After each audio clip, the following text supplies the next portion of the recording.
Hi, good morning, good afternoon, and good evening, everyone. Thank you so much for joining us at this very important event. My name is Myra Dagepa. I am the Senior Partnership Officer for International Justice and Accountability at the UUSC. Welcome to Refugee Day, broadening the conversation about forced displacement and migration. Today's event is unique in that we have 4 partners from 4 different countries working to raise awareness about a growing crisis affecting their communities, forced displacement. Whether from armed conflict, environmental impacts, or economic instability, a growing community of refugees share the experience of being forcibly displaced. No matter the location or the cause, forced displacement is a growing problem that can affect any individual at any time, and particularly impact Black, Indigenous, and communities of color around the world. And the impact of forced displacement do not stop at the act of displacement, but rather the human rights impact of displacement problems follow people in migration, asylum seekers, and refugees on their entire journey as they seek safety. It is a human rights issue to seek safety, but those who leave their home countries in a search for safety are often criminalized and also subjected to xenophobic attacks in their receiving countries, thereby creating another unsafe environment.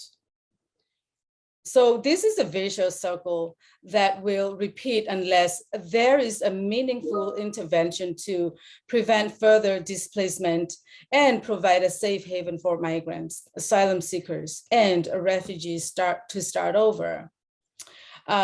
Please allow me to go through a few facts for items for housekeeping, sorry. Number 1, we're going to have Spanish interpretation throughout the whole event. So for those who prefer listening onto Spanish language, please go to the bottom of your screen to the globe and then click on the language preferred. And also, secondly, as we move on to our speakers our speakers speak and you listen on to, you come across the question that you wanted to ask, please feel free to type it in the box. And you can also feel free to add the name of the speaker or speakers if you want to direct your question to a specific one. And one of our colleagues will collect the question and making sure that the questions and making sure that our moderators see your questions. And now we are very grateful to have our partners here with us today to share the experiences and the struggle of internally displaced persons, refugees and migrants and asylum seekers from Haiti, Mexico, Ukraine, and Burma. Today, our moderator will be our Voice President, Rachel Freed. She is a human rights lawyer, community organizer, social justice advocate, and also educator with a wealth of domestic as well as international experience. As the UUSC's Vice President and Lead Program Officer, Rachel leads the organization's creative and effective approaches to advancing human rights. And below are our valued speakers. Guerline Jozef is the founder and executive director of the Haitian Bridge Alliance, which is also known as the Bridge. They advocate for fair and humane immigration policies and provides asylum seekers and migrants with humanitarian aid, deportation defense, and legal and social services. Next speaker will be Salai, sorry. He is the Deputy Executive Director at the Change Human Rights Organization, and he is currently based in India. Zsolt has been with CHRO for more than 2 decades and has represented the organization at the international and United Nations forums on the promotion of human rights and democracy in Burma. Next would be Alberto Argu. He is a lawyer specializing in international refugee law, and he is currently supervising implementation of legal assistance project at the Mexico northern border, and also has promoted strategic litigation action at the organization. Last but not least, Dr. Zsolt Szekeres. He is the senior legal officer of the Hungarian Helsinki Committee, providing legal assistance and representation for asylum seekers and recipients of international protection. He also takes part in HHC's strategic litigation work, coordinate with the Hungarian Asylum Lawyer Network, and also serve as the Hungarian focal point for the European Legal Network on Asylum. With no further ado, please allow me to welcome our moderator, Rachel Fried. Rachel, please take it away. Thank you, Myra. And thank you all who've joined us today from across wherever you are. So I just wanted to say a few words before I introduce our first panelist. So I feel really privileged to work at UUSC with my colleagues who are on the call today, but it also enables me to be in relationship and hear the stories that you're going to hear from our partners from around the globe today that inspire and ground us and really help us as we listen and we understand how movements across a global context can really support each other. And it enables us at UUSC to also assess where we can leverage our power and privilege to make a difference with our support for migrant justice and rights, both looking at the ways that this shapes what's going on in the United States, but also at the global level. So I'm really pleased to be able to be here with you all today and inspired and excited to hear from our partners. So without further ado, I want to invite our partner, Guerline Jozef from the Haitian Bridge Alliance to share some thoughts about what is going on the ground at the border. Thanks, Guerline. Good morning, good afternoon, good evening, honneur respect, wherever you might be listening and joining us today. Thank you, UUSC, for having me, for putting together this important panel. It's an honor for me to be a part of this panel with such amazing people from around the world. My name is Guerline Jozef. I am the co-founder and executive director of the Haitian Bridge Alliance. We have also co-founded the first Black Immigrants Bail Fund with our dear sister, Szekeres at Abisa in Michigan, and also put together the Cameroonian Advocacy Network to be able to fight to get temporary status right now for the people of Cameroon. Why did I share those two other groups that we have co-founded? Is to show the reality that when we said "pile main chai palu," which means many hands lighten the load, that's what we stand on, that's what we believe in.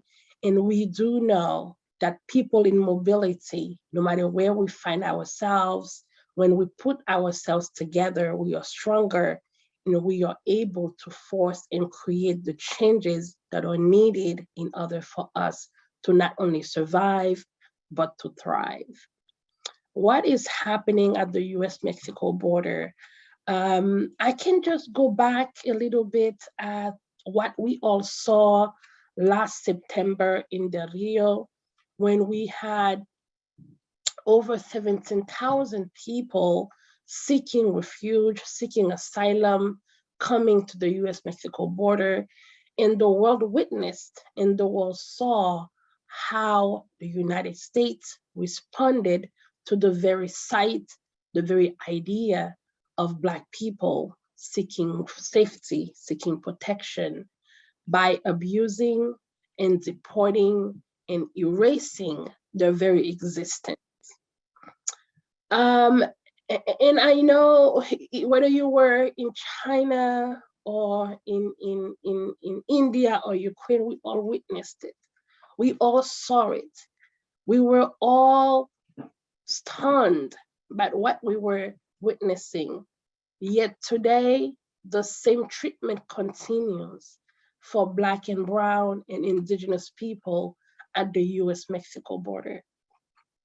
To date, we have buried over 12 people at the US-Mexico border from Haiti, 2 from different African countries, and at the same time, just buried 11 people in Puerto Rico because they were forced to flee home due to political turmoil, extreme violence, and I must add, imported violence to the country. And also looking at what Haiti itself represents, the very idea of Haiti represents freedom, liberation for all people. And the very fact that Haiti was always a country creating to receive people from around the world that is in search of that very same safety. Now we find ourselves traveling to 11, 12 countries in search of life, chercher la vie, in search of survival. And unfortunately right now, Title 42 is still in place, which means the border is completely closed to all asylum seekers. The border is completely closed to all people searching for protection and safety, in addition to MPP that is still in effect at the border.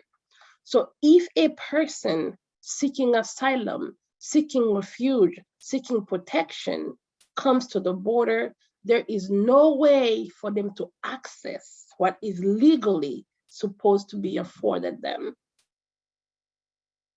Legally seeking asylum is the legal thing for people to do. Yet we continue to violate the rights of those who find themselves at our borders.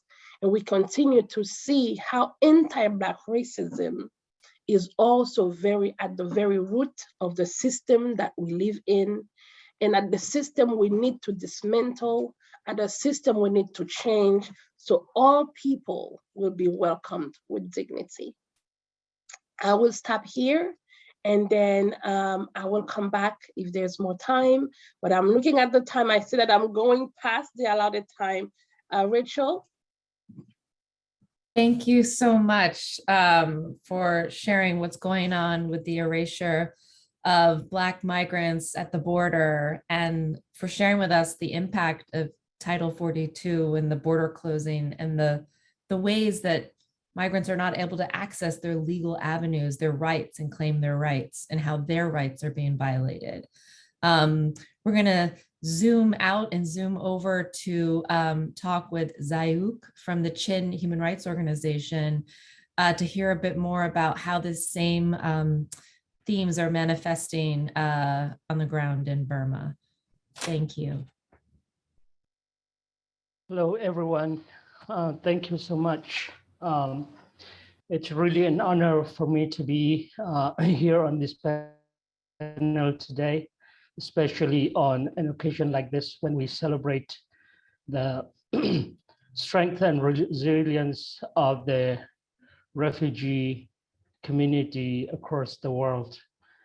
My name is Salai Ling, and I am from the Chin state of Burma. I have been a refugee for a long time, and my country is still a place where refugees are flowing out every day. And with the another military coup just last year, we have a situation of epic proportion. the humanitarian consequences, the human rights consequences, the refugee inflows into neighboring countries is something that is quite alarming for the region and should also be for the larger global community. As we sit here today, I think what has been missing from the conversation is about the root cause of the refugees' flight. What makes the refugees? We have in our hands man-made disasters now in our country and many countries around the world, including what we are seeing in Ukraine today. And people are sometimes just complacent with the fact that the needs of refugees are being provided for, and people are being helped. But the question really is how we should address the root cause of the refugee situation that we are dealing with today. When the people of Burma woke up to the news of the military coup on February 1st, 2021, last year, they all responded with one determination, which is that they cannot let the military be control of their lives again. And they responded by peaceful means, people taking to the streets to protest peacefully, whatever method, peaceful method they can imagine possible was used to protest against the military rule. Civil servants, thousands of them walked out of their jobs and joined the protest and launched a non-cooperation campaign to topple the military regime, which later came to be known as the Civil Disobedience movement. This brought the entire government machinery to a grinding halt. And when thousands more of health workers, education workers, and people from all walks of life joined the protest and the larger civil disobedience movement, the economy was crippled in a matter of weeks. But as history often repeats itself, the Burmese military, also known as the Tatmadaw, responded with extreme brutality by shooting people on the streets and with violence, bullets, and they unleashed a reign of terror on the population, the entire population of 55 million people all across Burma. They arrest, torture, and killed political opponents and suppressed all form of dissents in the country. People's homes were raided in the middle of the night, families members taken away, torn apart. They did this to their own people just so that a general can have full control over the country. When the people could no longer resist peacefully, they took up arms, they turned to armed rebellion. And people all across Burma joined the self-defense movement against the military tyranny. But the military again responded with even more extreme brutality.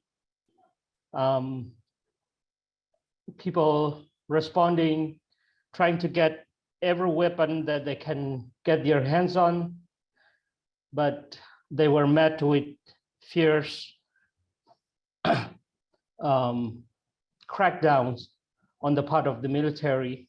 And the military resorted to burning down houses, entire villages, entire community chased away. And we've seen mass scale atrocities all across the country. All of these are being used to intimidate and subjugate people so that the military can have a tight reign of control. They use military jet fighters when it's convenient, helicopter gunships to target civilian positions within town and villages, bombed and shell villages with heavy artillery. And the scale of violence that we're seeing in Burma today now surpasses what unfolded in Syria at the height of the Syrian conflict. Yet the international community it feels like looking away from the crisis that we are experiencing in Burma. As I have stated in the beginning, internally displaced persons now number 1 million people for the first time since the coup. And more people are fleeing as we speak across the country's international border into India, Bangladesh, Thailand, and even China. The UN has said that more than 14 million people are in need of immediate assistance, humanitarian assistance, but the military regime is actively blocking all aid operations by UN agencies and by international humanitarian actors by putting in restrictive measures on the operations of international aid workers. And communities are now being cut off from receiving life-saving support. The military is employing scorched earth policy under which they blocked every shipment of food, medicine, and basic items into going into communities that are affected by the conflict. At the same time, the military is using humanitarian aid as a weapon to subjugate the population by deliberately depriving them access to health, food, and medicine to the millions of people, displaced people in Burma today. But behind all of these atrocities, human suffering, sympathy, and solidarity is a very important question that is still left unanswered today. And that is, why haven't we tried harder to address the root cause for this? What have prevented us from putting in efforts to prevent situation before they turn into real crisis? What we are witnessing in countries like Burma today is man-made. And there are ways to deal with man-made disasters, and there are different ways to deal with natural disasters. Unfortunately, in the case of Burma, the Association of Southeast Asian Nations, of which Burma is a member, has decided to work together with the military regime to operationalize aid operations in the country. How can you work with a regime that is responsible for the mass killing and displacement of the entire population in distributing humanitarian assistance to the very people they have displaced? That's a big question to be asked.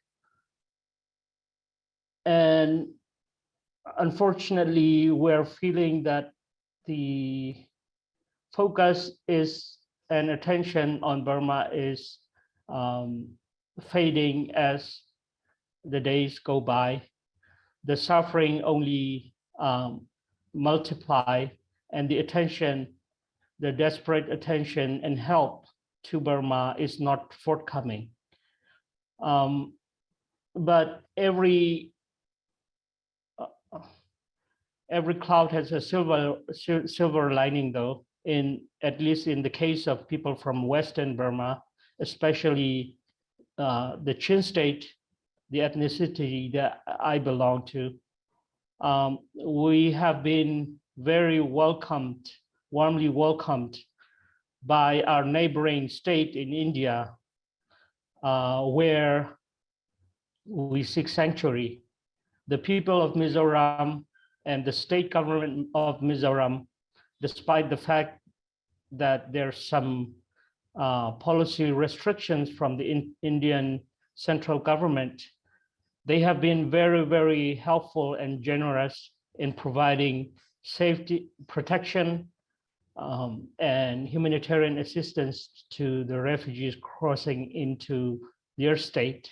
For more than a year now, they've been hosting these communities out of their own pocket, out of their own heart, pouring out their hearts and supporting these refugees communities.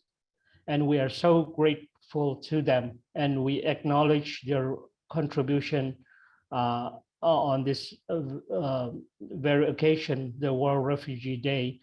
They truly deserve to be called heroes. Thank you very much. Thank you so much for reminding us of the strength and resilience within the refugee community on this day where we're looking as a global community at the ways that we can support refugees. And thank you for calling us to think about the root causes of violence and displacement, both internally and across borders. We're going to turn now to hearing from Alberto from Asylum Access Mexico.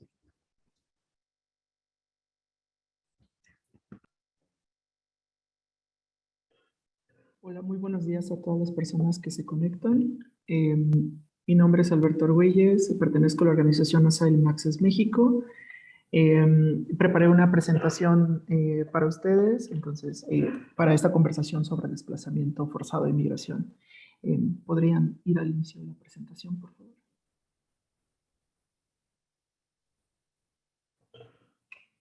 Quiero contarles que la organización a la que yo represento, Asylum Access, es una organización global.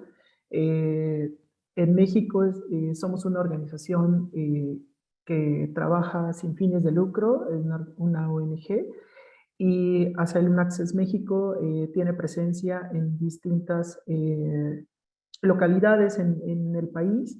Tenemos presencia en frontera sur y en frontera norte. Tenemos 7 oficinas alrededor del país. Asimismo, Asylum Access el año pasado atendió cerca de 9,000 personas, brindando distintos servicios, tanto servicios legales como servicios de información grupal, información sobre el sistema de asilo en México, sobre derechos. También tenemos actividades como incidencia local, litigio estratégico. Y bueno, quería también aprovechar la presentación para platicar sobre los retos legales y prácticos en cuanto al sistema de asilo en México.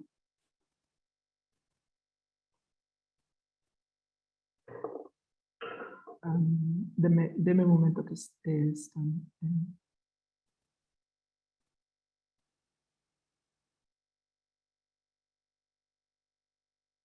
muchas gracias. Podemos ir a la 4, a la diapositiva 4. Ok, quería compartir con ustedes en este día algunos retos legales que identificamos en Asylum Access. El primero sería una restricción que existe en este país para solicitar asilo. Es una restricción de 30 días que tiene a las personas 30 días laborales. Una vez que ingresan deben solicitarlo. También restricciones de viaje, también así como algunas diferencias entre el Instituto Nacional de Migración y Comar en cuanto a la coordinación para admitir las solicitudes de asilo y también para poder proporcionar protección a las personas, y algunos retos que tenemos sobre sobre plazos o el tiempo que se debe resolver una resolución. Siguiente, por favor. Respecto de los 30 días para solicitar la condición de refugiado, nuestro equipo legal hace todo lo posible para informar a las personas que tienen este derecho, que se debe ejercer dentro de los 30 días. También, una vez que una persona ha superado los 30 días en el país y no ha solicitado, nuestros abogados y abogadas acompañan a las personas para poder explicar ante la COMAR, que es la Comisión de Refugiados en México, los motivos por los cuales no solicitaron. A nuestro parecer, nos parece que esta restricción sigue excluyendo a las personas de la protección internacional. Siguiente. Respecto de la siguiente diapositiva.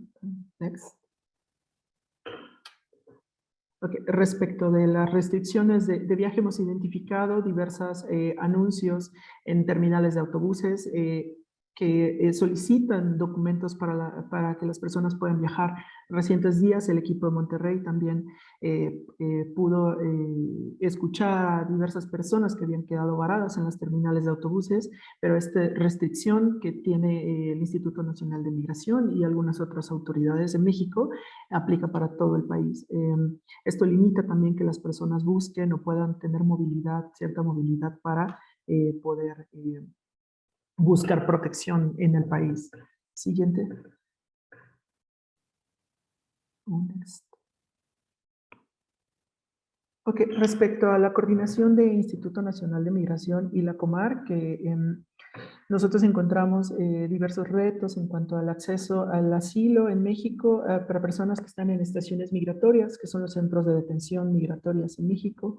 Nuestro equipo visita estos centros para poder proporcionar información y poder lograr que las personas accedan al procedimiento de asilo y que también puedan salir de estos centros. Actualmente existen diversos centros en todo el país y hemos visto que la política de México es pues detener a las personas y devolverlas. Es un reto por el cual estamos luchando, que las personas puedan acceder al asilo. Siguiente, next. Sobre los términos o el plazo para poder presentar una solicitud y también sobre resolver una solicitud. Desde la pandemia, desde el 2020, han quedado suspendidos estos plazos, lo que implica que las personas deben esperar un plazo indeterminado para que se resuelva su solicitud, dado que la COMAR o la Secretaría de Gobernación, que es quien lleva la conducción del esfuerzo para resolver las solicitudes en México, tiene una suspensión o los plazos están detenidos. Entonces, eso significa que hay que explicar a las personas con mayor esfuerzo para que entiendan cuáles son las implicaciones que tiene solicitar. Pero de un procedimiento que duraba 90 días, bueno, 45 días o 90 días, pues ahora hay procedimientos que pueden durar más de un año o hasta 2 años en algunos casos. Siguiente, por favor. Y sobre los retos prácticos, quería solamente enfatizar que sigue existiendo barreras para poder acceder a traducción. Con la población haitiana sabemos que únicamente hay 1 o 2 personas que traducen todas las solicitudes que hay en México, que funcionan como traductores. Las condiciones en Frontera Sur son peligrosas, muchas personas se desplazan dentro de México buscando protección.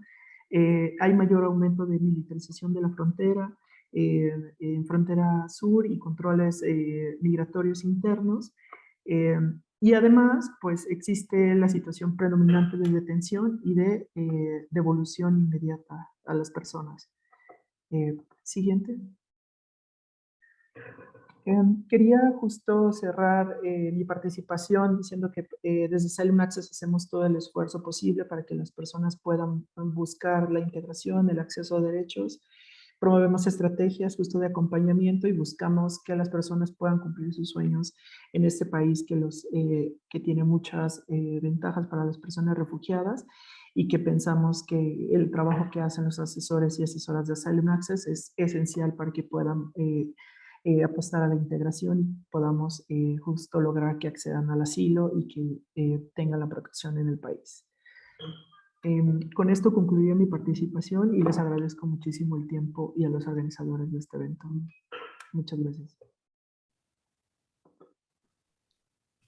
Thank you so much, Alberto.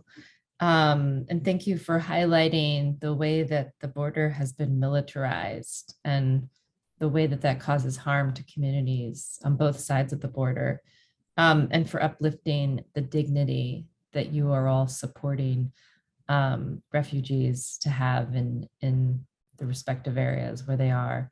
That's really important as we think about rights.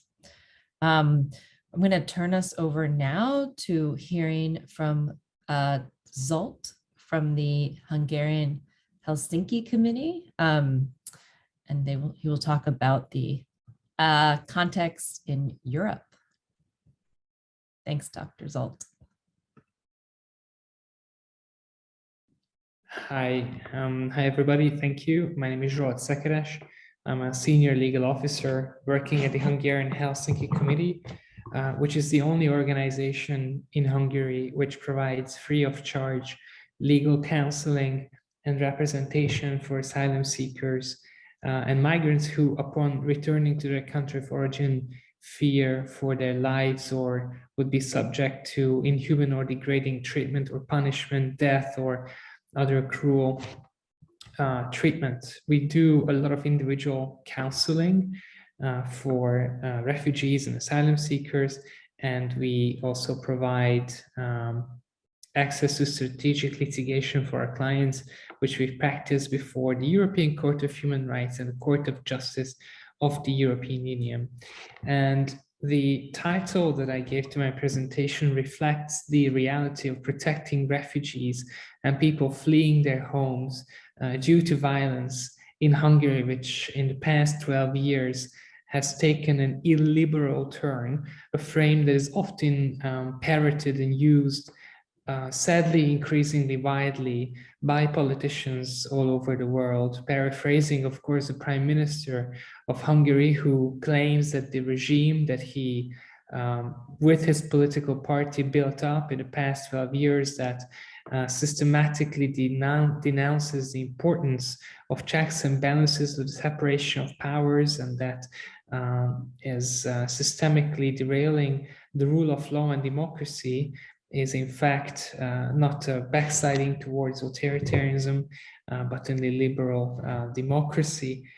And the protection of fundamental rights and liberties is, of course, rather challenging in such systems, even in the European Union, but more so when we are protecting the rights of refugees and asylum seekers.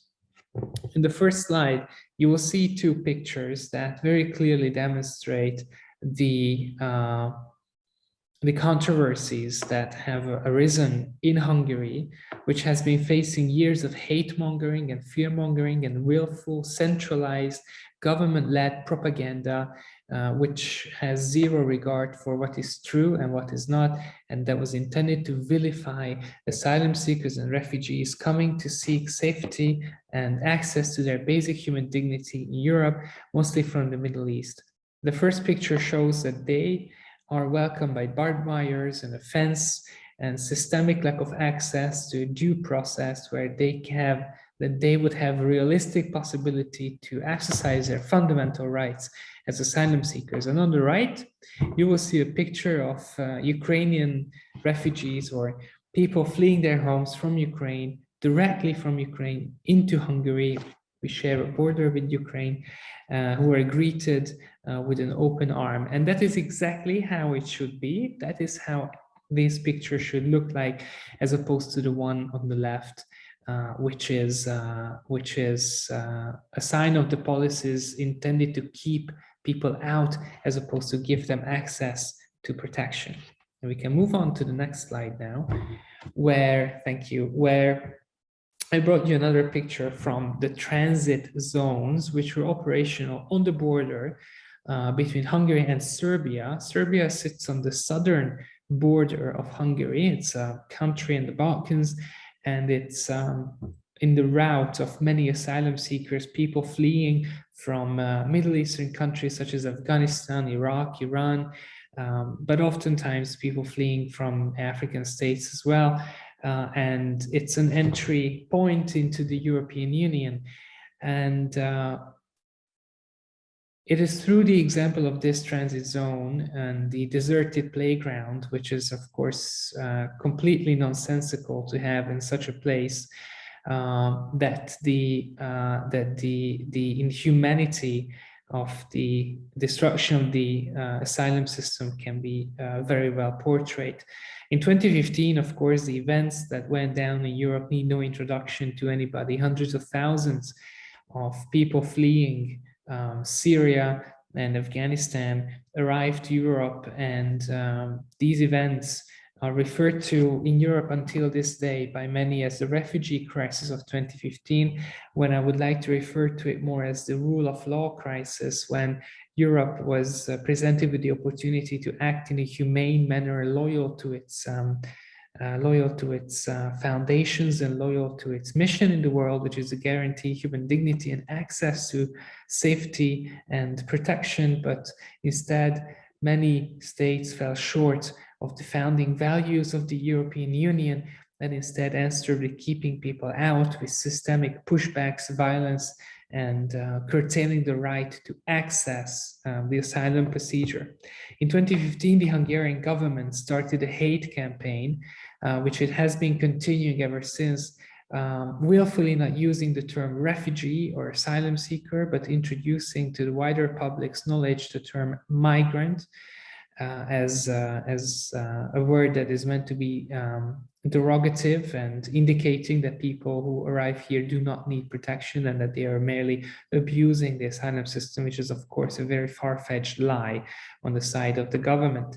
In 2017, the transit zones were erected. These are two places of detention, indefinite detention without a formal order or judicial review, falling short of the most basic fundamental principles of human rights standards for detention. And everybody who entered Hungary seeking asylum was forced to stay here, regardless of their age or health status or individual circumstances, and they were forced to live in these containers that you see around the playground, which is subject to the direct sunlight with no green vegetation, and that is why it is very it's a symbol of how something that was supposed to work but didn't, of course, because it was never fit for providing access to protection.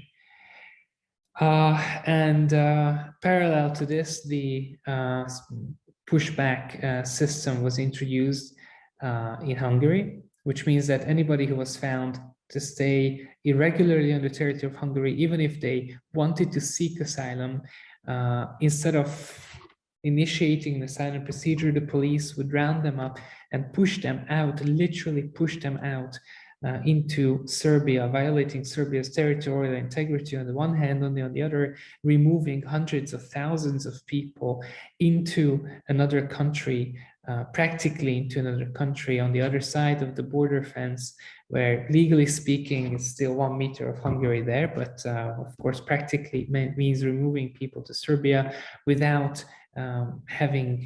without providing them with access to protection. It impacts children, it impacts elderly people, women, men, vulnerable people, torture survivors, everybody, with no questions asked, and happens oftentimes with exceeding violence. Parallel to this, laws have been introduced in Hungary in 2018, threatening those who help asylum seekers and migrants fight against this increasingly inhuman regime and inhuman system with imprisonment up to 1 year. This has since been found to be in violation of the law of the European Union by the Court of Justice of the EU, yet the law has not been changed ever since in Hungary, which is another indication of the general situation of the rule of law. The EU court also found in 2020 that the transit zones are also in violation of EU law, and instead of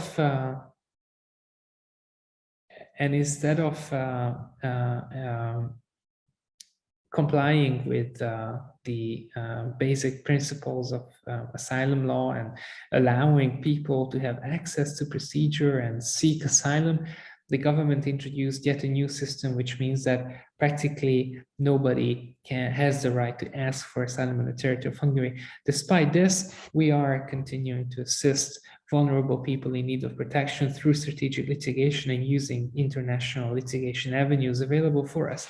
And it is against this backdrop that Russia attacked Ukraine on the 24th of February in our neighboring country, and hundreds of thousands, millions were forced to flee Ukraine. And if we can move to the next slide, then we will see how the destroyed Hungarian asylum system was supposed to somehow respond to an immense pressure that would have put a very huge strain even on a normally functioning democracies, normally functioning asylum system.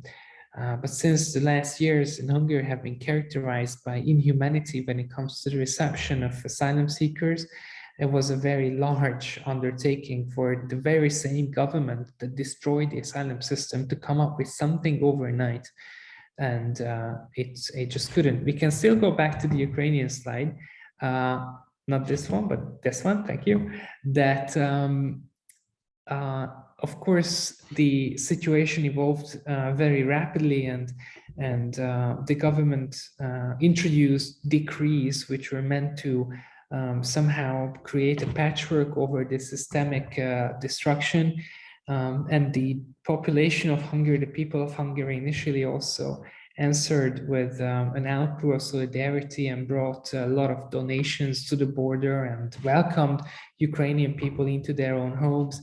But the systemic solution remains far away. I think that the number of the people who applied for temporary protection, the special protection mechanism that is now available for Ukrainian refugees, is very indicative. 2% of all people who crossed the border into Hungary applied for this. Barely 26,000 out of the 1.3 million Ukrainians who arrived, or people from Ukraine who arrived. And the access for non-Ukrainians fleeing from Ukraine to any kind of protection remains unavailable. And despite lots of international and EU pressure, the government of Hungary is practically failing people fleeing Ukraine through the willful destruction of a functioning asylum system in a country in the European Union in the 21st century. Thank you very much for your attention. And we can move to the last slide now. Thank you very much. And I'm very happy. These are the sources that I used for the pictures, and I'm very happy to answer any questions that the participants may have. Thank you, Zsolt. And I appreciate you sort of painting sort of how restrictions on the asylum legal regime have been ratcheting up over the last decade in Europe, and we've seen the same pattern at in our own government in the United States. And I remember sitting in the Hungarian Helsinki Commission's offices, perhaps it was 2016, early 2016, and you were showing us sort of the ways that the asylum legal protections were dismantled and how propaganda and policies and organizing had impacted that. And it was a bit of a a preview for us as the Trump administration took hold in the United States. And we saw similar patterns happen here as well. Well, at this point, I'm going to look at our questions, and we're going to invite all audience members to chat your questions in for our panelists. And we will take some questions and answers at this time. So I think the first question was a question from David Lancaster, who has been working with Burmese refugees over the last 15 years and has been assisting with housing and employment, but has faced many barriers in actually bringing and supporting refugee admissions here in the United States. And is also involved with the Afghani Refugee Sponsorship Circle program, which is a US government program that has been recently enacted. So his question to the panelists is how can we leverage our power and what can we do to get the US government to change their stance on immigrants, refugees, and asylum seekers? And as we know, just a little pretext on that, US refugee admissions have gone down considerably over the last 8 years or so, with the amount of refugees that we even admit to this country. So the call is to ask, what can we do about the US government stance? What have you seen as effective? And what would you like to see implemented as well? So I think we'll start with those working in the United States context. And I'm seeing, I would like to direct this question to Guerline and to Alberto. So let's talk first with Guerline.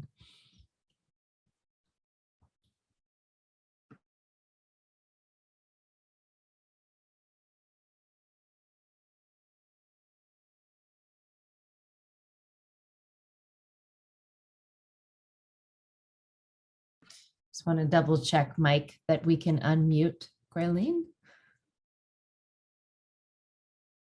No.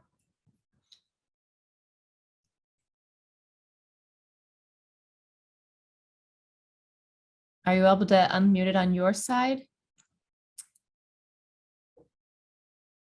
Let me take a look right now. Thank you. Please pause for us while we have our technical difficulties sorted.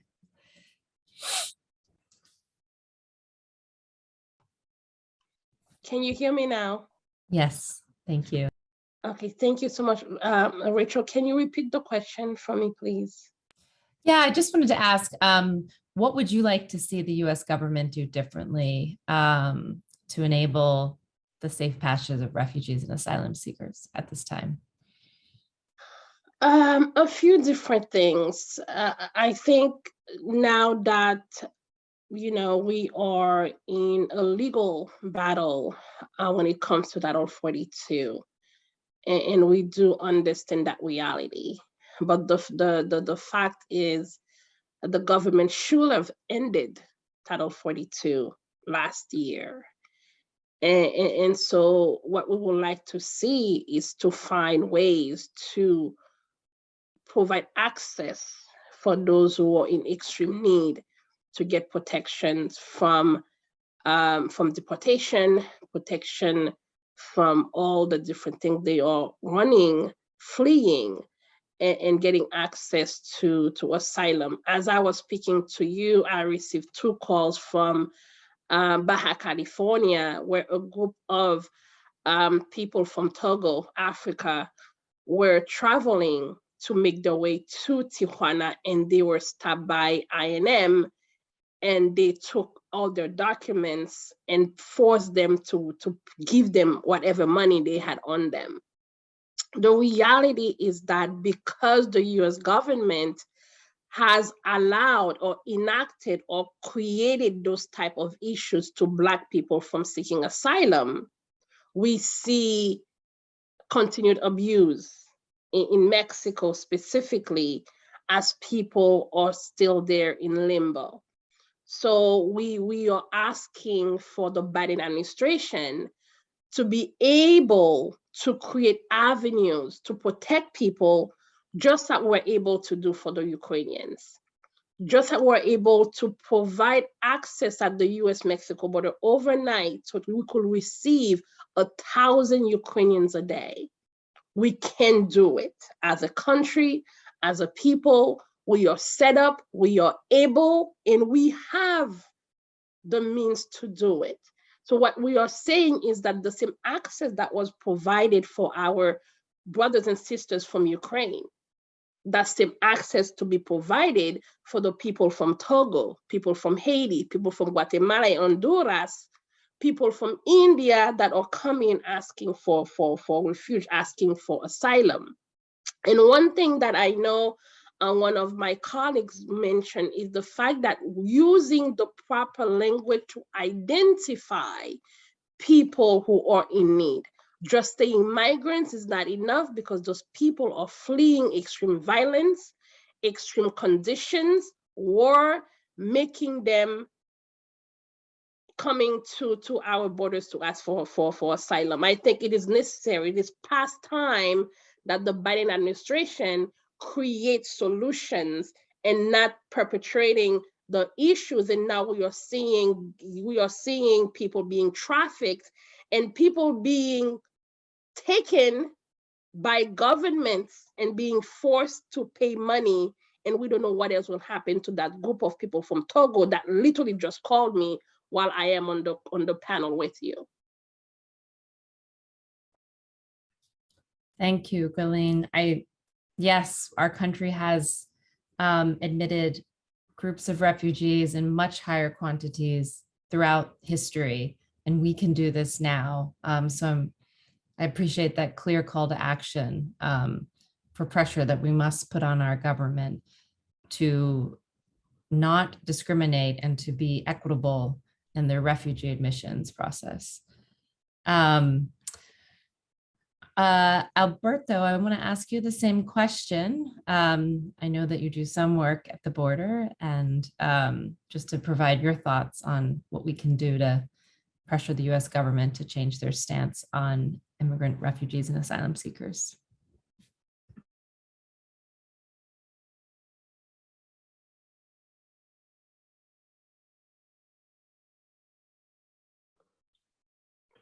Muchas gracias por la pregunta.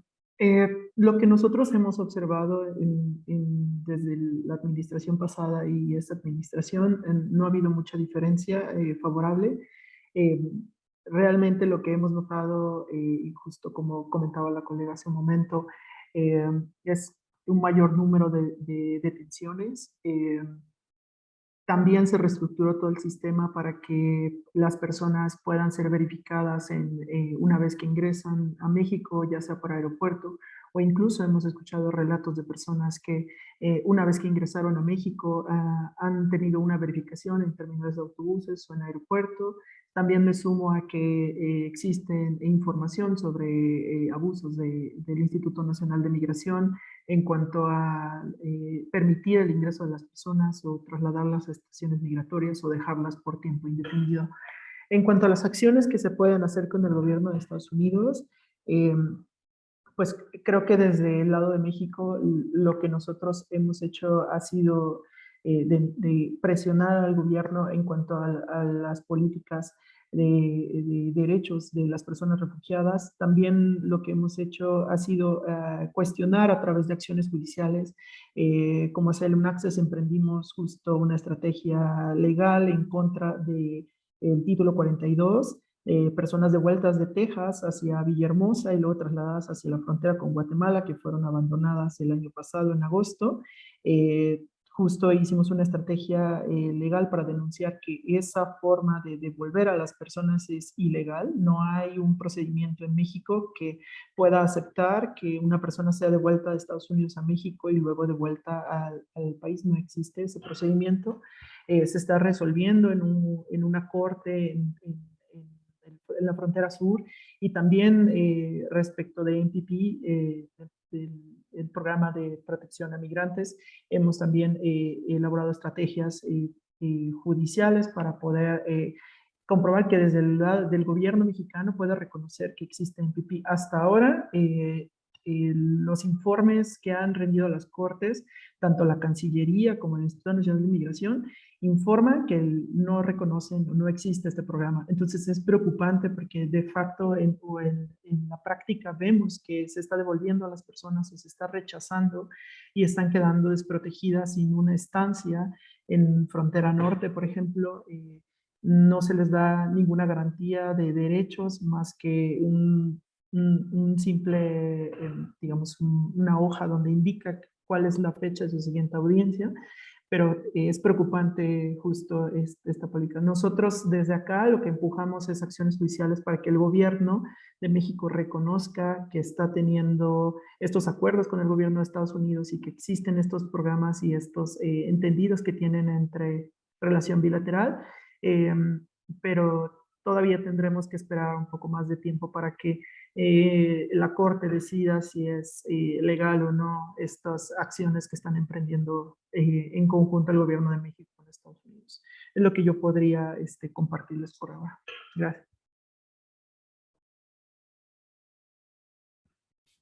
Thank you, Alberto.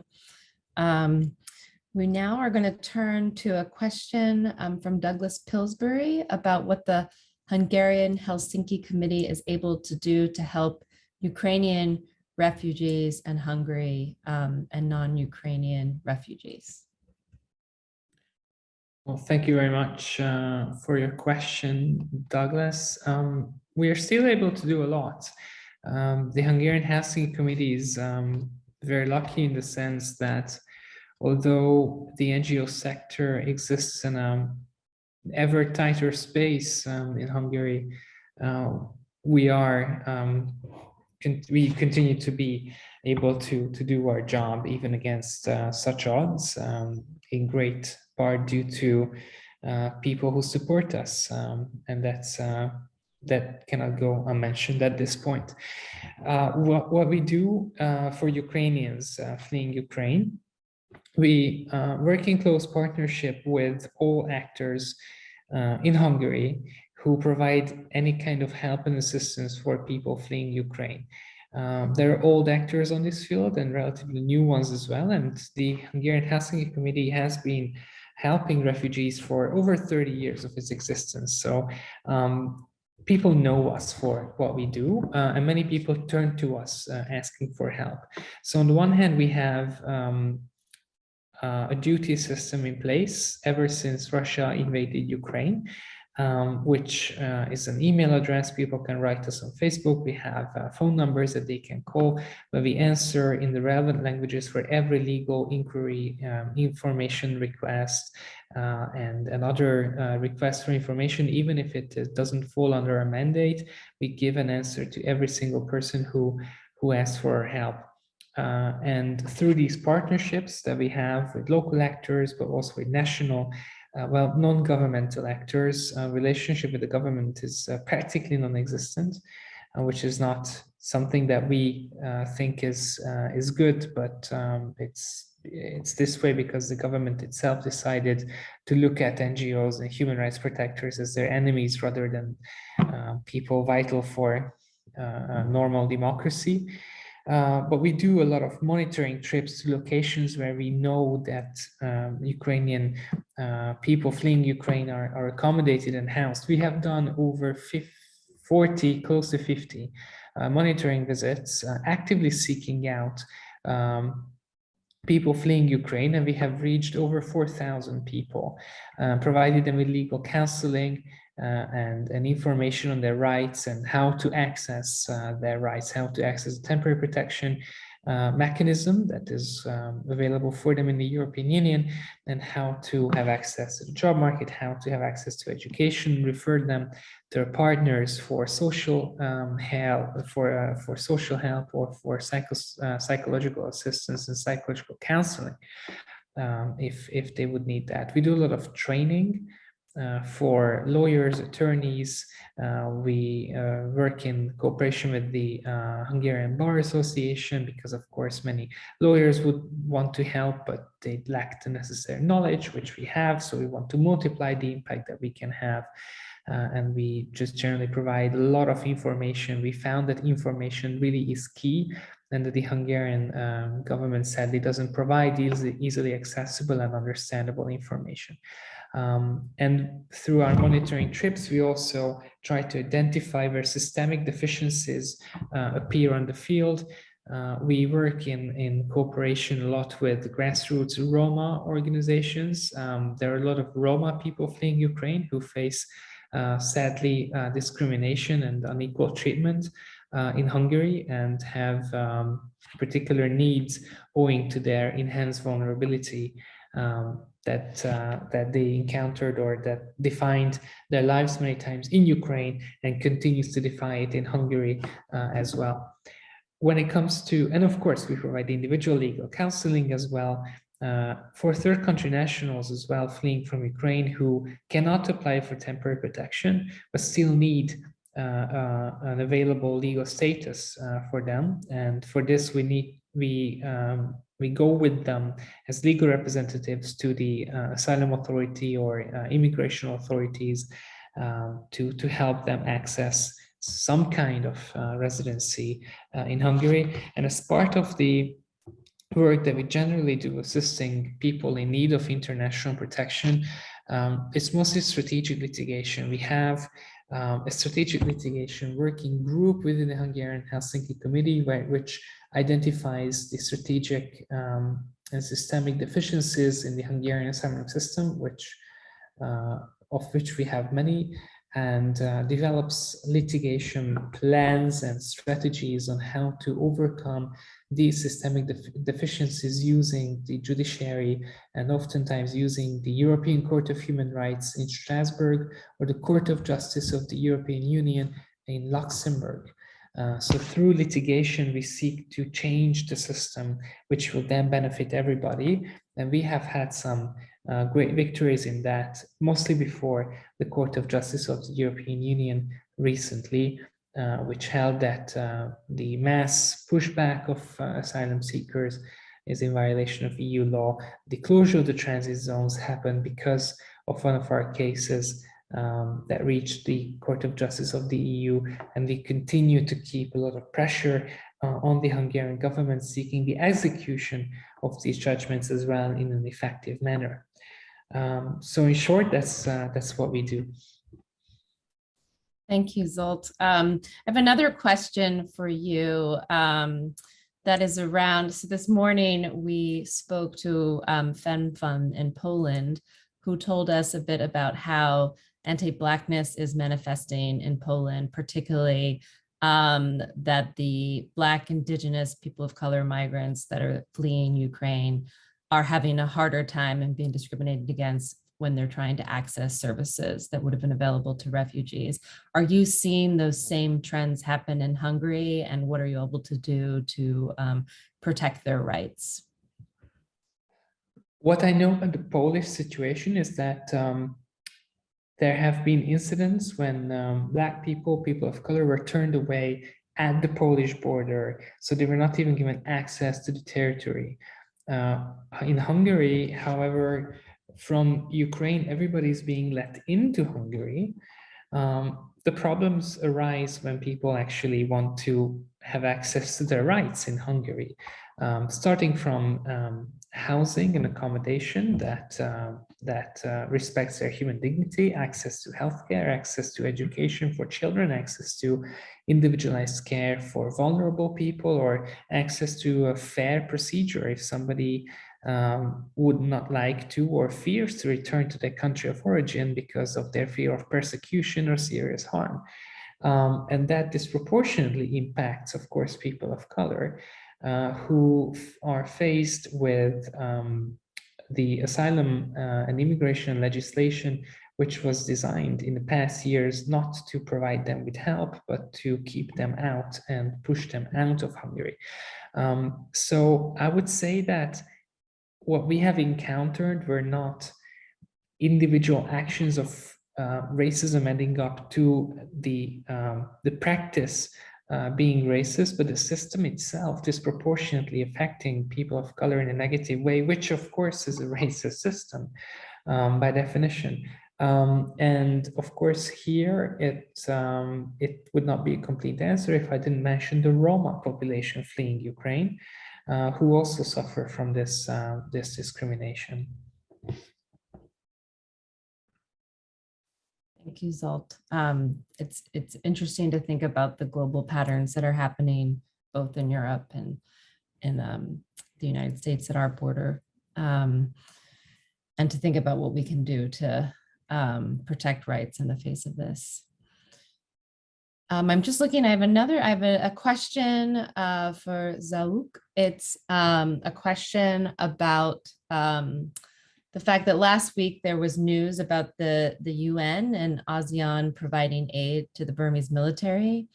So the question is, what can the US and other international leaders do to ensure that the violent regime that has caused so much displacement is not given the humanitarian funds or the role of directing humanitarian funds, and what can civil society organizations do?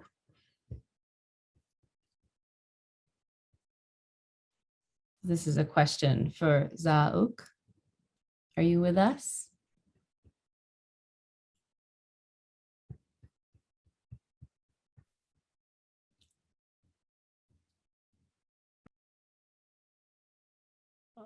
My line was out for a moment there. I couldn't hear what was being said. Did I hear my name?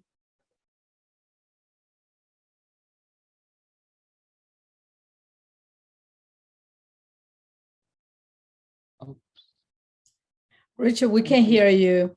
Oh, sorry. I was, yes, thank you for the sort of naming the technical difficulties we have, even though we're able to come together online across so many different countries. The internet is still hard and doesn't always work. So the question, just to repeat, is that in the last week, there was news about the UN and ASEAN providing aid to the Burmese military.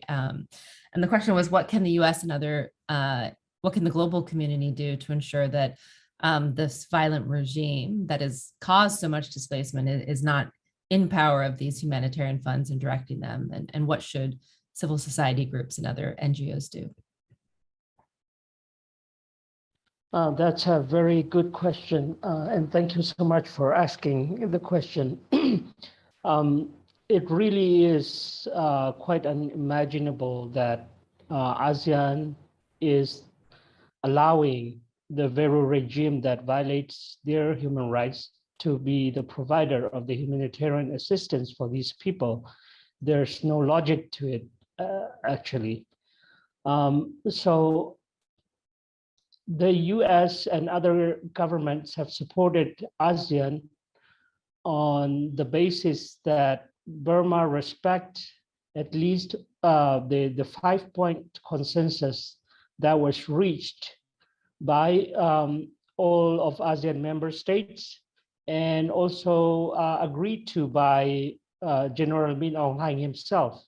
None of the provision in the 5-point agreement has been respected.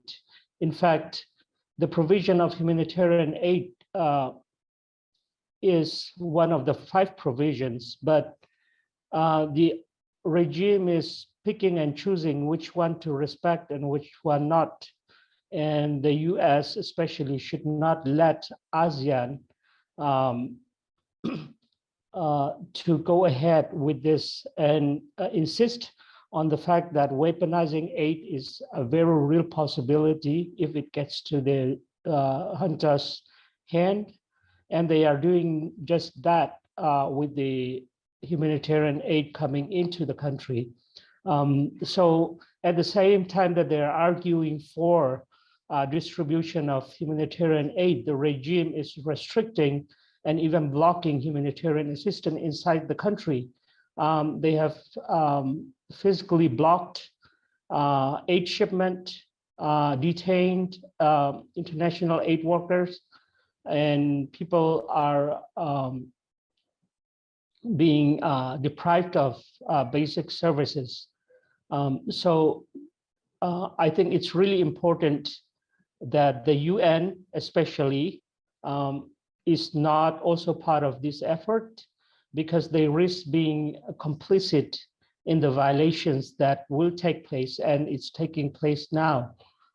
So any country that support the regime being in charge of the aid operation should take a hard look at the possibilities and refrain from doing what being complicit in all of this. So we really hope that the US and other countries with the influence would step up and say this is unacceptable and it should not be the way. And at the same time, strategize new and more effective ways to provide humanitarian assistance through the border. Burma shares long international borders with Thailand, India, Bangladesh, China, and all of these borders can be accessed with proper cooperation with local humanitarian workers who have been there providing refugees and internally displaced people for generations. So they should look into this more seriously. Thank you. Thank you. Thank you so much for sharing that insight. I'm just scanning the questions to see if there are any more that have popped up. Just give me 1 second. So there's one last question. I think it's probably a good question for Guerline on what are the differences that you've seen for under the Trump administration and that the Biden administration is continuing, and where is there room for the possibility of change? Thank you so much for that question. Unfortunately, I think another person mentioned that earlier, we find ourselves pretty much in the same space where we were struggling the past 5 years. We were hoping that we would have been further along, and we do acknowledge and recognize and welcome the few changes that have been made under the Biden administration and their commitment to continue to do better. But honestly, we see that we find ourselves dealing with the same policies, the same mentality, the same way that things were the past 4 years under the previous administration, are continuing to deal with those same issues. So we are pushing with our partners, our colleagues, as a movement to create the necessary changes and to hold the Biden administration accountable, because we cannot continue to go into the direction that we are going to.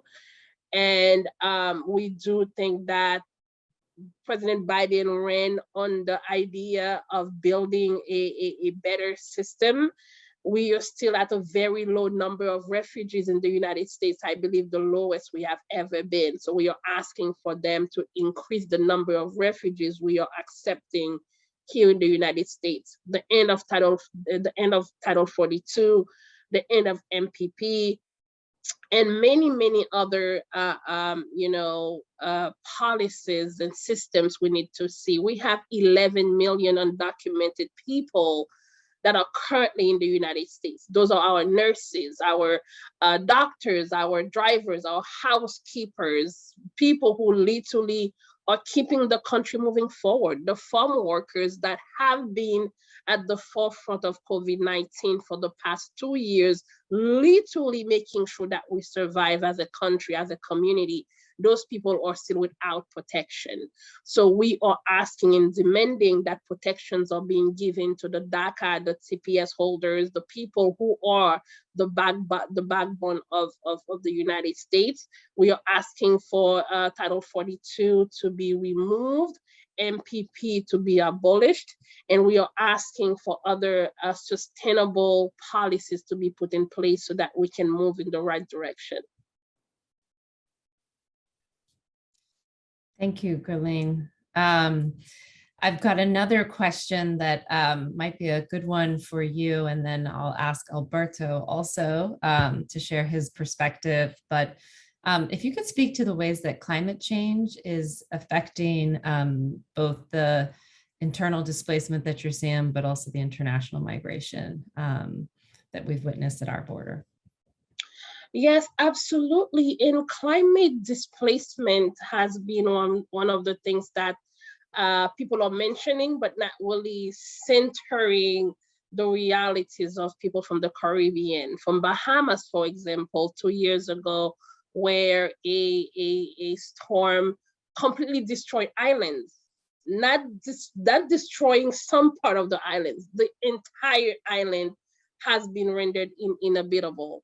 And we have countries like Haiti that every single year, a part of the country gets destroyed completely due to climate change.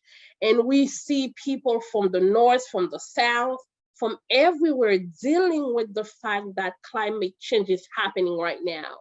It's not something that is to come, it's something that has been happening, it's something that's happening right now. And we are seeing forced displacement due to climate change. But when it comes to Black and brown people, we do not center that reality. We just claim that they are moving due to the fact that they are quote unquote poor. But climate change is a main factor, root causes of why people are being forced to leave their home in search of safety, in search of protection. So I think it is time, while we are looking into the global movement for climate change, we center those realities of those people who we don't talk about. I have yet to witness or to be a part of the conversation where we are talking about climate change for me to hear anything about Bahamas, for me to hear anything about Haiti, for me to hear anything about countries within the Caribbean that suffers literally every single year due to climate change. I think as we move forward as a movement, we need to make sure that those are part of the conversation. What is happening here at the US-Mexico border, in Geneva, or around the world, making sure that people who are impacted are centered as part of the conversation. And I will pass it to my colleague, Alberto.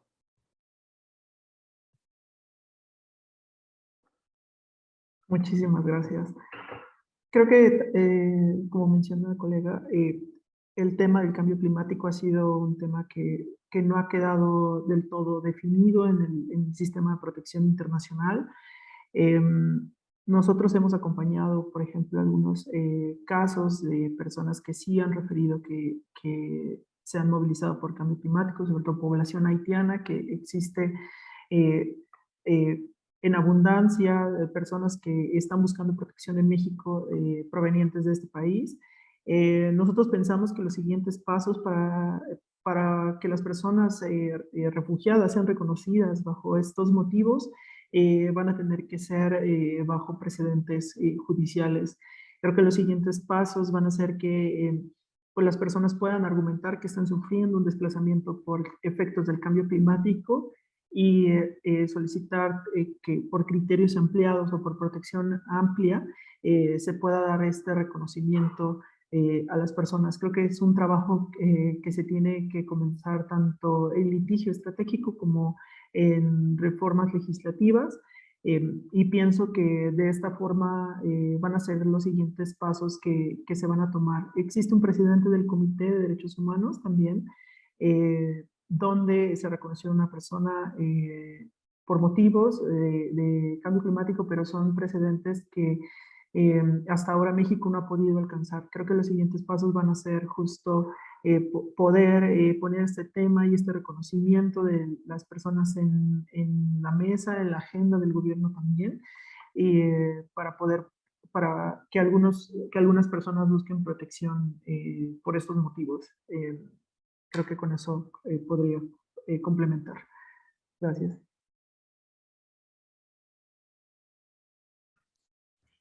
Thank you both very much. There's been a lot of commentary today about strategic litigation as a way to uphold rights. And I know that there's a lot ahead for us all, both in our community organizing and in leveraging the ways that we can affect change in respective areas where we're working. I just want to thank everyone. We're almost at time, so thank you so much for being with us. And I'm going to pass it over to my colleague, Myra, to share some final thoughts with us today. Indeed, yes, it is time. Thank you so much to our inspiring presenters, partners. We are very grateful for you taking time out of your busy schedule to join this meaningful event and share your expertise, in-depth knowledge, and also stories from the ground. And also, of course, thank you to Rachel for moderating this event. And of course, thank you to everyone who joined us today. Thank you for your attention and also sharing your insightful thoughts and questions. Even though the causes of the displacement may be different from one group to another, this following crisis has had a similar impact on multiple communities from different parts of the world. The refugee community continues to grow at an alarming rate, and the international community also has yet to enact meaningful resolution to alleviate the problems of the refugees, the asylees, as well as the migrant face.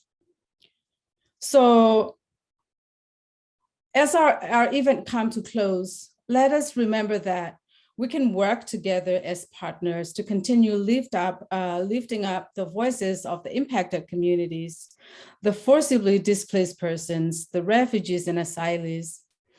And today, as we recognize their resilience, their strength, their courage through all sorts of hardships, we also must not forget that our work is far from over. For as long as their safety is not guaranteed, we must stand together to support these impacted communities. They have shown so much hope and strength while battling with so many unthinkable challenges while also facing many risks, but they continue to fight on. So no one wants to be displaced, including myself. To become the refugee and asylees in other countries is not an option. And therefore, their future is also uncertain. We must continue to amplify their voices and making sure that their voice is heard. And at least that is what we can do. And with that, I just wanted to say again, thank you so much. Have a good day, good afternoon, and good night.